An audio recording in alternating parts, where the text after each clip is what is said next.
नमस्कार दोस्तों, मेरा नाम है विजय कुमार। आप देख रहे हैं कॉमिक्स पिटारा चैनल को। तो चलिए दोस्तों, राज कॉमिक्स में नागराज और शक्ति के स्टोइनमन विशेषांक को शुरू करते हैं, जिसका नाम है बाम्बी। और इस कॉमिक्स में नागराज और शक्ति पहली बार मिले थे और उन दोनों के बीच में टकराव भी हुआ था। तो ये कॉमिक्स काफ़ी मज़ेदार है, तो इसको लास्ट तक ज़रूर देखें। तो चलिए इसकी शानदार स्टोरी को शुरू करते हैं। तो सबसे पहले देख सकते हैं इसका कवर पृष्ठ, जो कि कुछ इस तरह का है।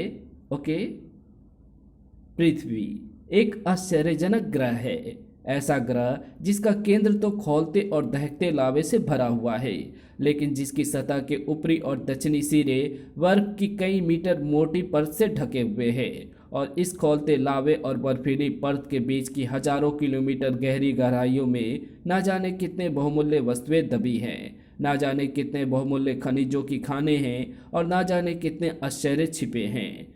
मानव ने इन खनिज संपदाओं को पृथ्वी के अंदर से निकालकर अपने आराम की वस्तुएं बनाने में कोई कसर नहीं छोड़ी है। नतीजे में पृथ्वी का अंतर धीरे धीरे खोखला होता जा रहा है और पृथ्वी को बांधने वाली चट्टानों के बीच में दरारें पैदा होती जा रही है।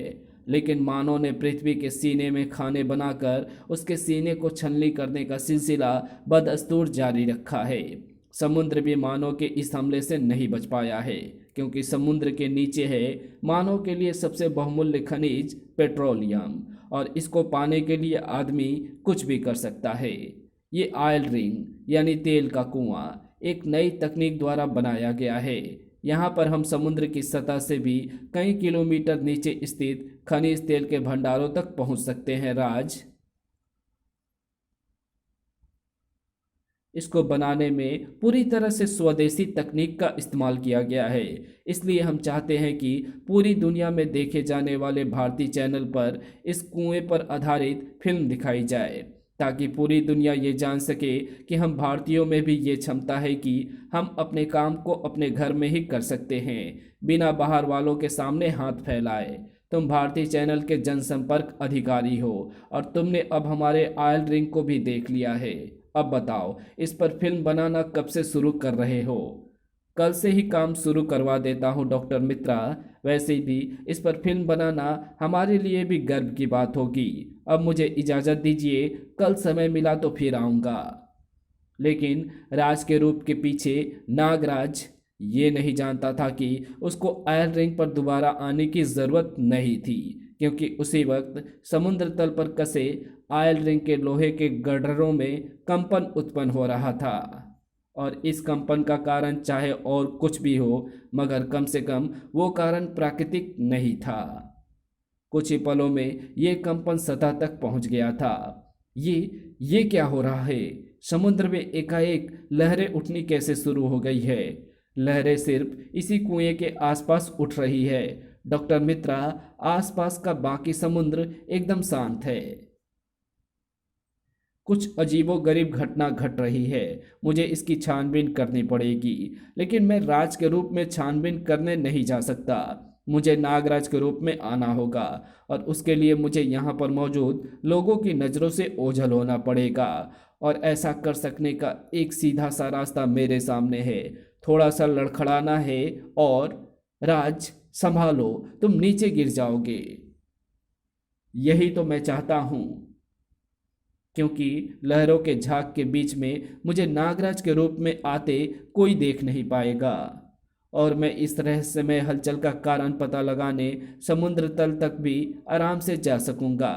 नागराज का शरीर पानी के अंदर तीर की तरह धंसता चला गया और कुछ ही पलों बाद यहाँ पर तो पानी काफ़ी धुंधला और बहुत प्रदूषित लग रहा है। शायद तेल का पाइप बीच में टूट जाने के कारण तेल पानी में मिश्रित हो रहा है। शायद यही पानी के धुंधला होने का कारण है। परंतु तेल रिसाव का कारण क्या हो सकता है? कहीं इस क्षेत्र में कोई भूकंप तो नहीं आ रहा है जिससे पाइपों में दरारें पड़ गई हैं? खैर, कारण जो भी हो, उसका पता लगाने तो मुझे दोबारा यहाँ आना पड़ेगा, क्योंकि फिलहाल मेरे फेफड़ों की ऑक्सीजन खत्म हो रही है। लेकिन कोई और नागराज को सतह तक जाने देने के मूड में नहीं था। ये क्या है? किसी विशालकाय ऑक्टोपस की एक सूंड लगती है। इतने धुंधले पानी में कुछ साफ नजर नहीं आ रहा है, पर ये जिसकी भी पकड़ है बहुत मजबूत है। मैं सतह तक जाना तो दूर, हिल तक नहीं पा रहा हूँ और मेरा दम घुटता ही जा रहा है। मैं अपने विष दंश का प्रयोग भी नहीं कर सकता क्योंकि मेरे दांत भी इसके शरीर तक नहीं पहुंच पा रहे हैं। ऑक्सीजन की कमी से मेरी शक्ति भी क्षीण होती जा रही है। अगर जल्द ही ऑक्सीजन लेने में सतह तक ना पहुंचा तो यहीं पर मेरी जल समाधि बन जाएगी। पर मैं इस शिकंजे को खोलकर सतह तक पहुंचूं कैसे? ओह, एक रास्ता समझ में आ रहा है। उसका प्रयोग मैं पहली ही बार कर रहा हूं, लेकिन शायद काम बन ही जाए। अगले ही पल नागराज की कलाइयों से सर्पों की बाढ़ से निकलकर समुद्र की सतह की तरफ लपकी और सतह पर पहुंचकर उन हजारों सर्पों के मुंह में ताजी ऑक्सीजन युक्त हवा भर गई। बिना कोई वक्त गवाए सर्प वापस समुद्र तल की दिशा में पलट पड़े और नागराज के शरीर में समाकर उसके फेफड़ों में उस ताजी हवा को भर दिया। नागराज के शरीर से लुप्त होती शक्ति फिर से उसकी रगों में जाग उठी और नागराज ने अपनी गर्दन पर कसे उस शिकंजे को खोल फेंका। लेकिन इससे पहले कि नागराज अपना अगला वार कर पाता, उसके शरीर पर से खुले शिकंजों की कुंडली लोहे के गड्ढरों पर जा कसी और पहले से ही गर्डर पर पड़ चुकी दरारें और चौड़ी हो गई और कुछ पल गर्डरों लहरों में लहराया और फिर टुकड़े टुकड़े हो गया। ओह, अद्भुत शक्ति है इस प्राणी में, पर यह प्राणी है क्या? कुछ साफ नहीं दिख रहा है, पर यह कोई भी हो, इसको जिंदा छोड़ना और तबाही को न्योता देने के बराबर होगा। नागराज ने लपक कर अपने दांत उस सोड़ में गड़ा दिए और वो प्राणी जो कोई भी था तड़प उठा। अब ये बचेगा नहीं, गलकर मृत हो जाएगा। अब मुझे सतह पर चलना चाहिए। ना जाने इस टूटे गड्ढर की वजह से ऊपर क्या मुसीबत खड़ी हो गई है। सतह पर मुसीबतें खड़ी होने का दौर अभी शुरू ही हुआ था। नागराज, तुम यहाँ पर कैसे? और वो राज कहाँ गया? कौन राज? मुझे तो कोई नजर नहीं आया। फिलहाल आप लोग इस आयल रिंग को खाली कर दें। नीचे एक गर्डर टूट चुका है, ना जाने प्लेटफॉर्म कब टूट जाए। चिंता मत करो नागराज, ये आयल प्लेटफॉर्म बहुत संतुलित है। इसके 3 गर्डर भी टूट जाएं तो भी ये सिर्फ एक गर्डर पर खड़ा रह सकता है। ओ माय गॉड, देखते ही देखते पूरा प्लेटफॉर्म धंस रहा है। लेकिन ये कैसे? डॉक्टर मित्रा तो कह रहे थे कि ये आयल रिंग प्लेटफॉर्म बहुत संतुलित अवस्था में है। खैर, अब तो ये लगभग डूब चुका है, लेकिन रिंग पर मौजूद सारे लोग पानी में कूद चुके हैं। इनको एक एक करके बचाने में काफ़ी लोग डूब जाएंगे, क्योंकि इतने विशालकाय प्लेटफॉर्म के डूबने से पानी में एक भंवर पैदा हो गया है जो पानी में मौजूद लोगों को नीचे खींच रहा है। इनको एक साथ ही बचाना होगा और उसके लिए मुझे जरूरत पड़ेगी एक विशाल जाल की, सर्प जाल की, जिससे मैं सारे लोगों को एक साथ समेट सकता हूं। अब ये सर्प जाल पानी पर तैरता रहेगा और मैं इनको साथ लेकर तैरकर उस जहाज तक पहुंच जाऊंगा जो कुछ देर पहले आयल रिंग के पास से गुजरा था। जल्द ही सारे कर्मचारी जहाज पर सुरक्षित पहुंच चुके थे। शुक्र है नागराज का जो वक्त पर वहां पहुंच गया। हमको उसका शुक्रिया। अरे, नागराज कहाँ गया? अरे, नागराज तो आता जाता रहता है। मुझे तो राज की चिंता हो रही है, वो ना जाने कहाँ गया। बचाओ गड़ब, मुझे ऊपर खींचो। लो, वो रहा तुम्हारा राज। डॉक्टर मित्रा, कमाल है राज, तुम कहाँ चले गए थे? जाल में बंधे लोगों में भी तुम नहीं थे। हाँ हाँ, मैं जानबूझकर जाल से बचकर बाहर ही रह गया था, क्योंकि मुझे सांपों से बहुत डर लगता है और वहाँ तो सांपों का पूरा जाल था। मैं अपने आप तैरकर आप लोगों के पीछे पीछे आ गया। खैर, हमारा सपना तो पानी में डूब गया। मुझे तो अब तक समझ में नहीं आया कि प्लेटफॉर्म पानी में डूब कैसे गया। उसको हमने बहुत मजबूती और कुशलता के साथ बनाया था। अब तो कारण तभी पता चल पाएगा जब उसके मलबे को बाहर निकाला जाएगा। मलबा बाहर नहीं निकाला जा सकेगा डॉक्टर मित्रा, क्योंकि नीचे मलबा कहीं है ही नहीं। इन लोगों को जहाज पर चढ़ाने के बाद मैं एक बार फिर समुद्र तल तक गया था। ये देखने के लिए उस प्राणी का क्या हुआ, लेकिन वहां पर तो कुछ भी नहीं था, ना ही ऑयल रिंग का मलबा और ना ही वो प्राणी। समुद्र तल में एक गड्ढा तक नहीं मिला मुझे। ऐसे गायब हो गई थी हर चीज जैसे वहां पर कभी थी ही नहीं। लेकिन ऑयल रिंग जैसी बड़ी चीज ऐसे बिना कोई निशान छोड़े गायब नहीं हो सकती। वो कहीं ना कहीं पर तो है ही, लेकिन कहाँ पर है और उसे उस स्थान तक पहुंचाया कैसे गया? वो ऑयल रिंग कहाँ पर थी इसका तो पता नहीं, लेकिन ऑयल रिंग ले जाने वाला प्राणी जरूर एक अनजान स्थान पर मौजूद था। नागराज का बीज दंश उसकी जान ले सकने में असफल रहा था। ये ये क्या धामीन, तुम्हारी ये दशा कैसे हो गई? तुम्हारा एक पैर कहाँ गया? क्या तुम्हारे जैसा योद्धा अपने अभियान से असफल होकर लौटा है? नहीं सैन्याधिपति, अभियान तो सफल रहा, परंतु अपनी एक टांग मुझे अपने हाथों से काट देनी पड़ी। स्वयं काट देनी पड़ी? मगर क्यों धामिन? जवाब में धामिन सैन्याधिपति को पूरी कहानी सुनाता चला गया और फिर उसका विष शरीर में फैलते ही मेरा शरीर गलना शुरू हो गया। अगर मैं अपना पैर काटने में पल भर की भी देर करता तो जहर पूरे शरीर में फैल जाता। मुझे मृत समझकर वो मानव वहां से चला गया और अपने पैर को काटने के बाद मैं दर्द से तड़प तो उठा, परंतु अपना काम पूरा करके ही वापस लौटा। शाबाश धामीन, यानी नाग पताल पहली बाजी हारते हारते भी जीत गया। अब इससे पहले कि मानव सावधान हो सके, हमको पूरी तरह से हमला बोल देना है, परंतु ये जहरीला मानव हमारी योजना में अड़चने डाल सकता है। उसमें और क्या क्या शक्तियाँ थी ये मैं देख नहीं सका, क्योंकि मैं उसको सिर्फ अपनी कुंडली की मदद से ही टटोल पा रहा था। मेरा सिर तो समुद्र तल के अंदर था। ये पता करना बहुत ज़रूरी है धामीन कि वो मानव कौन है।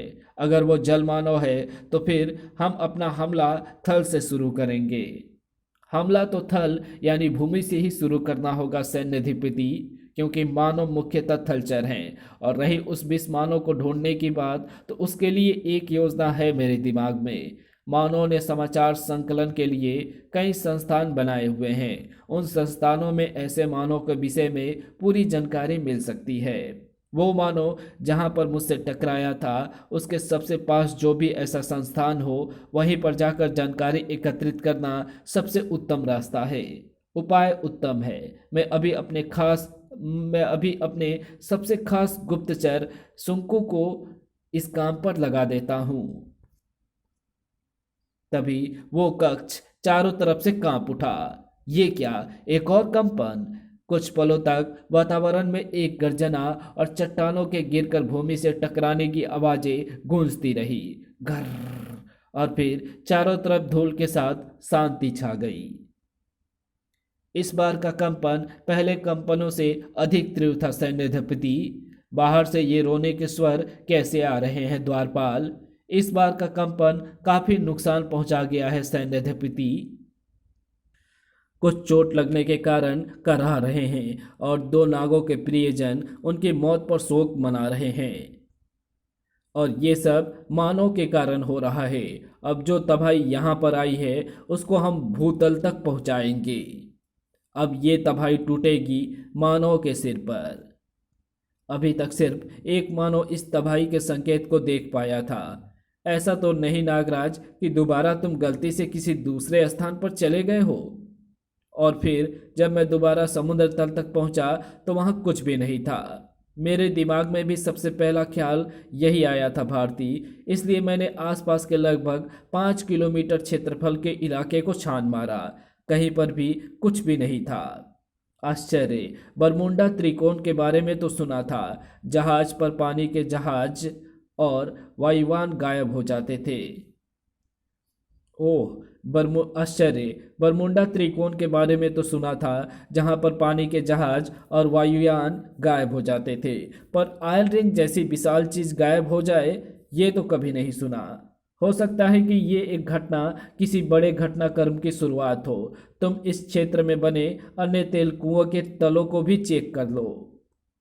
और इस दौरान मैं ऑफिस पहुंचकर ऑयल रिंग गायब होने की घटना पर और जानकारी एकत्रित करने की कोशिश करती हूँ। ठीक है मैडम भारती, आपका सुझाव मान लिया गया।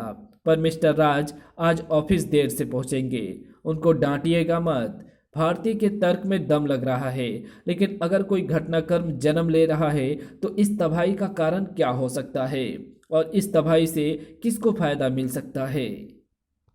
नागराज अगर ये जानता कि इस घटनाक्रम से फायदा उठाने वाला शख्स उसके बगल से ही गुजर रहा है तो वो शायद तबाही होने से पहले ही तबाही को रोकने की कोशिश कर सकता था। और अगर सुंकू ये जानता कि वो जिसको ढूंढने आया है वो उसके सिर के ठीक ऊपर उड़ता हुआ जा रहा है तो शायद वो असावधान नागराज को जिंदा ही नहीं छोड़ता। दोनों संभावनाओं में से कुछ भी हो सकता था, पर हुआ कुछ भी नहीं। ये संस्थान मेरे लिए एकदम उपयुक्त जगह लगती है। यहाँ मेरे लिए काफ़ी जानकारी उपलब्ध होगी। सुबह का वक्त हो चुका है, मानव की भीड़ इस संस्थान में काम करने आती ही होगी।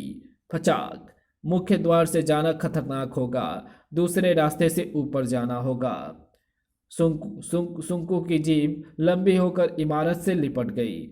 सुबह की धुंध में अपने आप को छिपाते हुए सुंकू का शरीर अपनी जीभ के सहारे लटक कर ऊपर की तरफ बढ़ने लगा, और किस्मत या बदकिस्मती से वो जिस कमरे के बाहर जाकर रुका वो भारतीय कम्युनिकेशन के मालिक मिस भारती का कमरा था। इस कक्ष में काफ़ी उपकरण लगे हुए हैं। यहाँ से मुझे वो जानकारी मिल सकती है जिसके लिए मैं यहाँ आया हूँ। खिड़की खोलकर सुंकू भारती के कमरे में प्रविष्ट हो गया। सबसे पहले इन पृष्ठों को देखता हूँ, इनमें कहीं किसी विस्मानों का जिक्र है या नहीं। उसके बाद इन कंप्यूटर यंत्रों की छानबीन करूँगा। इस वक्त बहुत सारे घटनाक्रम एक साथ चल रहे थे। सुंकू भारती के केबिन में नागमानव से संबंधित जानकारियां ढूंढ रहा था। भारती अपने ऑफिस तक पहुंचने के लिए ट्रैफिक से जूझ रही थी। वहां से कुछ किलोमीटर का दूर पर नागराज तेल कुएं के आसपास के समुद्री तल को किसी संभावित गड़बड़ी के लिए छान रहा था। अभी तक तो कहीं पर भी किसी गड़बड़ी का कोई लक्षण नहीं दिख रहा है। और महानगर से दूर भारत की राजधानी दिल्ली में एक और शख्सियत का तार इस घटनाक्रम से जुड़ने वाला था। तुम हर समय किस सोच में डूबी रहती हो चंदा भाभी? जो कुछ हो गया उसे बुरा सपना समझकर भूल जाओ, वरना सारे वक्त ऐसे ही सिर दर्द होता रहेगा और तुम माथे पर ये पट्टी बांधे रहोगी। लाओ मैं पट्टी उतार कर बाम मल दूं? नहीं ममता, पट्टी को रहने दो, मुझे इससे ज़्यादा आराम मिलता है। बाम से तो सिर दर्द और बढ़ जाता है।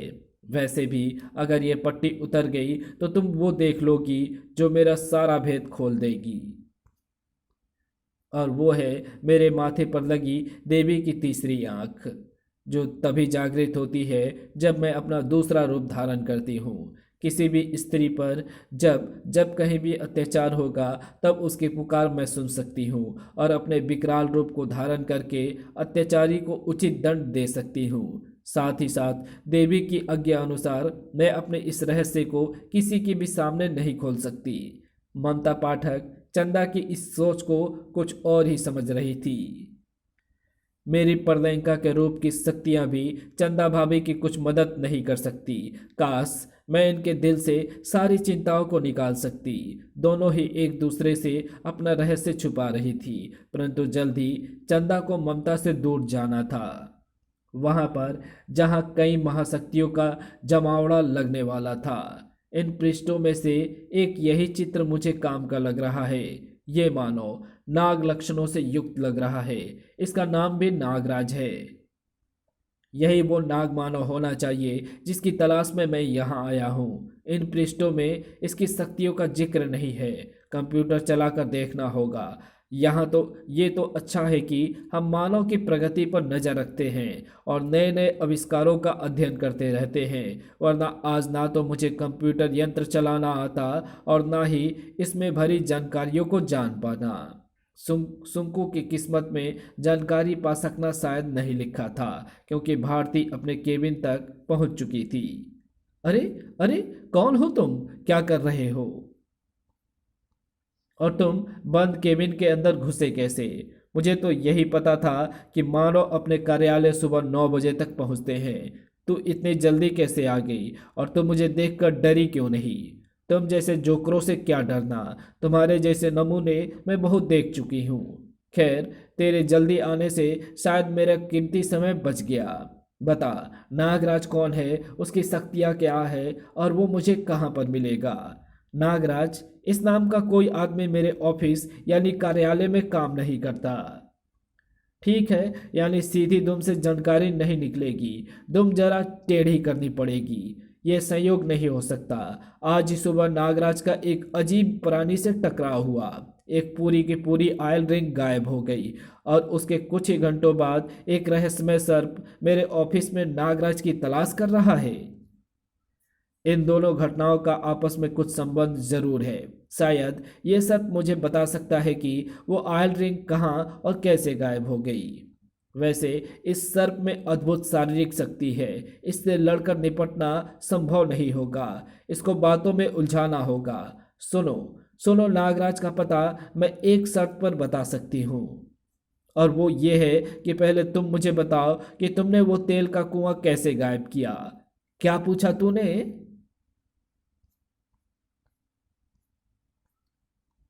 तो तूने ये कैसे जाना कि मैंने यानी हमने ही वो लोहे का ढांचा गायब किया है? हो सकता है मैं काफी कुछ और भी जानती हूँ। वैसे नागराज का पता ना बताकर मैं तुम पर एहसान कर रही हूँ। एहसान? यानी तो सुंकू पर तरस खा रही है? वो क्यों लड़की? क्योंकि अगर तुम नागराज का पता जान गए तो उससे लड़ने जरूर जाओगे और बेकार में नागराज के हाथों अपनी जान गंवा बैठोगे। मैं जान गंवा बैठूंगा? ये कहकर तूने मेरा घोर अपमान किया है। अब ये अपमान तेरी जान लेकर ही दूर हो सकेगा। चाहे तू नागराज का पता बताए या ना बताए, ये गुस्से से पागल हो गया है और इतनी देर में मैंने इससे निपटने का रास्ता सोच लिया है। अब ये फिर गुस्से में अपनी दुम को फटकारेगा और उसी पल मैं स्विच बोर्ड का ये कवर खींचकर कड़ाक इसके दुम को बिजली के नंगे तारों से छुआ दूंगी। सुंकू का शरीर करंट से झंझना उठा। इस दृश्य को दो आंखें बड़े ध्यान से देख रही थी। नागराज ने अपने कुछ जासूस सर्पों को भारतीय कम्युनिकेशन की इमारत के पहरे पर भी लगा रखा था। ओह, इस घटना की सूचना नागराज को देनी चाहिए। जासूस सर्प के मानसिक संकेत कई किलोमीटर की दूरी पल भर में पार करके नागराज तक जा पहुंचे। ओ, भारतीय खतरे में है। मुझे तुरंत यहाँ की छानबीन को बीच में रोककर भारतीय कम्युनिकेशन की बिल्डिंग तक पहुँचना होगा। नागराज को भारतीय तक पहुँचने में थोड़ा वक्त लगना था, लेकिन भारती को लग रहा था कि उसने सुंकू की ये लड़ाई जीत ली है। पुलिस को बुलाती हूँ और उसकी यही निश्चिंतता भरी बेखबरी उसकी मौत का कारण बनने जा रही थी। खट अक भारती के मस्तिष्क में बम के धमाके फटने लगे। धड़ाक। और उसके घुटते गले से तो नहीं, लेकिन दिमाग की कोशिकाओं में एक ही शब्द बार बार उभरने लगा, बचाओ। धड़ाक। इस कहानी को यही समाप्त करते हैं। इसके आगे कहानी पढ़ेंगे इसके पार्ट 2 में, तो मिलते हैं इसके दूसरे पार्ट में। तब तक के लिए बाय। अगर आपको ये वीडियो पसंद आई हो तो इस वीडियो को लाइक शेयर कमेंट ज़रूर कर देना। चैनल पर नए हो तो चैनल को सब्सक्राइब कर ऑल नोटिफिकेशन को सिलेक्ट ज़रूर कर लेना। Thanks for watching my videos.